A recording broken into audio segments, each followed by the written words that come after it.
to Study with Sujata. Welcome to the Viva Ready series. For episode 2, we have nervous system examination of medicine. Pediatrics ka we'll do later. And for the first part of episode 2, we have the history taking part of any nervous system examination. Uske second part mein we'll cover the examination aspect. So, let's begin.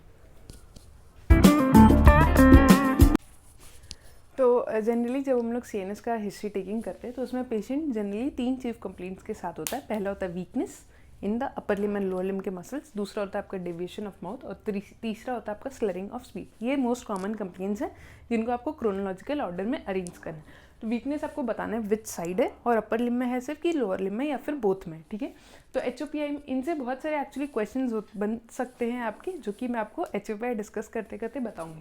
तो सबसे पहले weakness. तो weakness में आपको बताना है onset sudden था, Insidious था, कब से है, और फिर आपको उसका प्रोग्रेस बताना है. तो प्रोग्रेस बताने के लिए इट कैन ऑल्सो भी कि पहले सिर्फ अपर लिम में था और फिर लोअर लिम में गया, या फिर पहले अपर लिम में सिर्फ प्रॉक्सिमल मसल्स में था और बाद में डिस्टल में गया.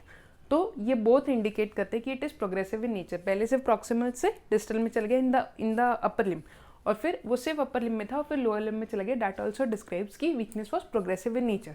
तो जब अपर लिम में आप डिस्क्राइब करोगे कि प्रॉक्सिमल मसल्स अफेक्ट हुए, तो आप कैसे बताओगे that she was unable to comb her hair या फिर रीच एनीथिंग जो कि उसके हाइट के अबव है, जिसमें हमारे प्रॉक्सिमल मसल्स का यूज़ आता है, तो वो करने में उसको डिफिकल्टी हो रही है. डिस्टल मसल्स के लिए आप बोल सकते हो कि उसको कुछ भी होल्ड करने में, like glass of water, bottle, ये सब होल्ड करने में उसको डिफिकल्टी हो रही है, तो आप बोलोगे कि डिस्टल मसल्स आर इन्वॉल्व. वैसे ही लोअर लिम में प्रॉक्सिमल मसल्स के लिए आप बोलोगे कि वो जब अपना फ्रेशन अप होने के लिए जो वो पोजीशन लेते हैं, स्क्वाट करते हैं, तो उसमें उनको डिफिकल्टी हो रही है, यानी कि उनके थाई मसल्स, उनका प्रॉक्सिमल मसल्स का इन्वॉल्वमेंट हो रहा है. डिस्टल मसल्स के लिए आप बोलोगे कि उनको अपने स्लिपर्स में आप ऐसे फिंगर्स करके डालते हो ना, तो उसको उनमें डिफिकल्टी हो रही है, यानी कि वाइल ग्रिपिंग अ स्लिपर्स, तो वो हो गया डिस्टल मसल, जिससे आप डिस्क्राइब कर पाते हो कि ये प्रोग्रेसिव इन नेचर है. और दूसरा ये भी कि वो इक्वल है in both the upper limb and the lower limb. तो अपर लिम के लिए आपने बोला for distal unable to hold a glass of water, and proximal के लिए कोमर है, और लोअर लिम में प्रॉक्सिमल के लिए आपने बोला squatting and gripping her slippers for distal muscles. ठीक है, उसके बाद आता है deviation of mouth. The deviation of mouth is due to the involvement of the facial nerve. तो जाहिर सी बात है, अगर right upper limb and lower limb में वीकनेस है, यानी कि राइट साइड का लीजन है, ओके, तो मतलब लेफ्ट साइड का लीजन है वैसे तो ब्रेन में, बट राइट साइड का फेशियल नर्व भी इन्वॉल्व हो रहा है. तो राइट साइड का फेशियल नर्व इन्वॉल्व है, तो जो फेशियल मसल्स है हमारे बक्सीनेटर और ये सब, उनको सप्लाई नहीं करता, तो उस साइड के जो हमारे मसल्स है वो कॉन्ट्रैक्ट नहीं कर पाते, तो इस साइड का माउथ स्लैग हो जाएगा. और जो लेफ्ट साइड का जो नॉर्मल साइड है वो क्या करेगा, वहाँ के तो फेशियल नर्व सही है, तो वो मसल्स को सप्लाई करेगा, वो कॉन्ट्रैक्ट होंगे एंड वो उसको खींच के रखेंगे. तो deviation of mouth is towards the left side. तो इससे आपको क्वेश्चन आता है कि which side facial nerve is involve, तो हमेशा उस साइड का जिस साइड वीकनेस है, इसलिए deviation of mouth is to the opposite side. Okay, जिस साइड का फेशियल नर्व इन्वॉल्व हो उसके ऑपोजिट. तो वो आपने कब देखा, present while speaking and showing teeth, and it is also sudden in onset and associated with drooling. Next आता है slurring of speech. Slurring speech भी सडन है, प्रोग्रेस हो रहा है. अब उससे क्वेश्चन आता है कि कौन सा एरिया इन्वॉल्व है, वर्निकेस या ब्रोकास. अगर उसका अंडरस्टैंडिंग इज इन मतलब इंटैक्ट प्रॉपर, तो आप बोल सकते हो कि वर्निकेस इज नॉर्मल. मगर अगर उसका वर्ड आउटपुट इज लेस, वो बोल नहीं पा रहा है, अंडरस्टैंड कर रहा है मगर रिपीट नहीं कर पा रहा आप जो बोल रहे हो, इसका मतलब कि उसका ब्रोकास इज इन्वॉल्व. वैसा इसमें sudden in onset able to understand, यानी कि Wernicke's is normal but could not repeat, उसका word output is very less, यानी कि Broca's is involve. Wernicke's normal है बट ब्रोकास इन्वॉल्व है. ये आपके फ्रीक्वेंटली आस्क्ड क्वेश्चंस है for the chief complaint and HOPI in a CNS case. So welcome to the frequently asked questions in history taking of a central nervous system examination. सबसे पहले आपसे definition पूछा जाएगा. एक TIA का definition भी आपको बताना होगा कि it is very sudden neurological deficit which last for less than 24 hours is the main word. उसके बाद CVA का भी आपको बताना होगा, it is sudden neurological focal है उसमें main word, focal neurological deficit.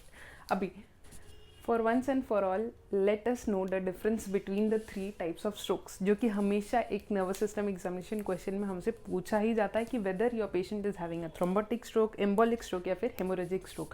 तो आपको देखना है कि आपके पेशेंट के केस में क्या पॉइंट्स फेवरेबल है, और वैसे आपको डिफरेंशिएट, आपसे डिफरेंस भी पूछा जाता है, तो आप वो बुकिश लैंग्वेज में समझना मेरे लिए बहुत डिफिकल्ट था उस समय, तो मैंने आपके लिए इसको ब्रेक डाउन किया कि आपको इसको 2 टॉपिक में डिफ्रेंशिएट करना है. पहला, उसका सेटिंग कब हुआ है, उसका टाइम क्या है, मतलब वैसा कि वो सुबह है, ड्यूरिंग एक्टिविटी है क्या। तो पहला पॉइंट है आपको टाइम के अकॉर्डिंग तीनों को डिफ्रेंशिएट करना, और दूसरा कि वो एक ही बार में पूरा था या फिर वो प्रोग्रेस हुआ, तो उस पॉइंट में आपको डिफ्रेंशिएट करना है। ये 2 पॉइंट से your life will become very easy and आप तीनों टाइप ऑफ स्ट्रोक को डिफ्रेंशिएट कर पाओगे। तो पहला थ्रोम्बोटिक जो सबसे कॉमन होता है, उसमें पेशेंट बोलता है कि हमें अर्ली मॉर्निंग हुआ, early morning they realise that there is weakness.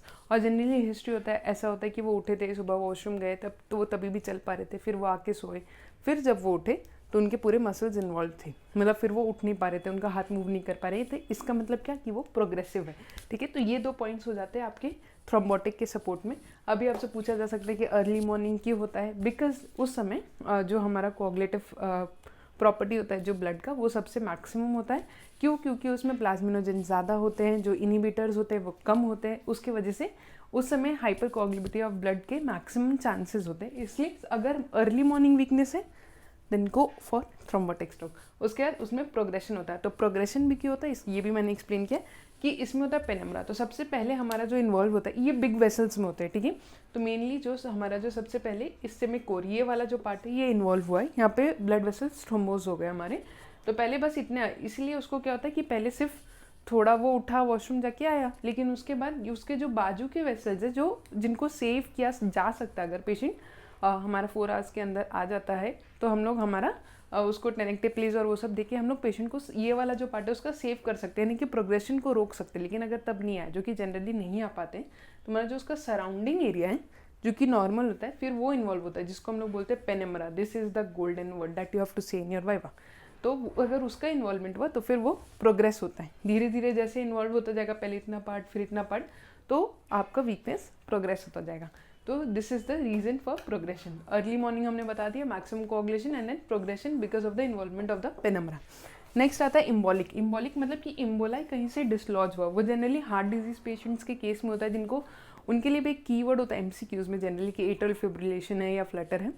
तो वो कोई हाई एक्सरसाइज या कोई एक्टिविटी कर रहे होते, तो इम्बोलाई वहाँ से डिसलॉज होके आता है और वो कोई वेसल को अक्लूड कर देता है, और वहाँ पे फिर वीकनेस हो जाती है उस वेसल के अक्लूड होने की वजह से।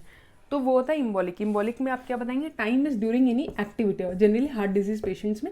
और ये मैक्सिमम इन ऑनसेट होता है, क्योंकि ये तो बड़े वेसल्स थे, पहले एक इस्टेमिक कोर इन्वॉल्व हुआ, फिर ये धीरे धीरे, लेकिन ये स्मॉल वेसल्स है ना, तो यहाँ पे एक छोटा सा अगर इम्बोलाई आके अटा तो पूरा का पूरा अटक जाता है, यानी कि कंप्लीट ऑक्लूजन। इसके वजह से पूरा वीकनेस एक ही बार में होता है, sudden onset, it does not progress. तो इम्बोलिक के फेवर में 2 चीज़ है कि during activity and it is maximum at onset.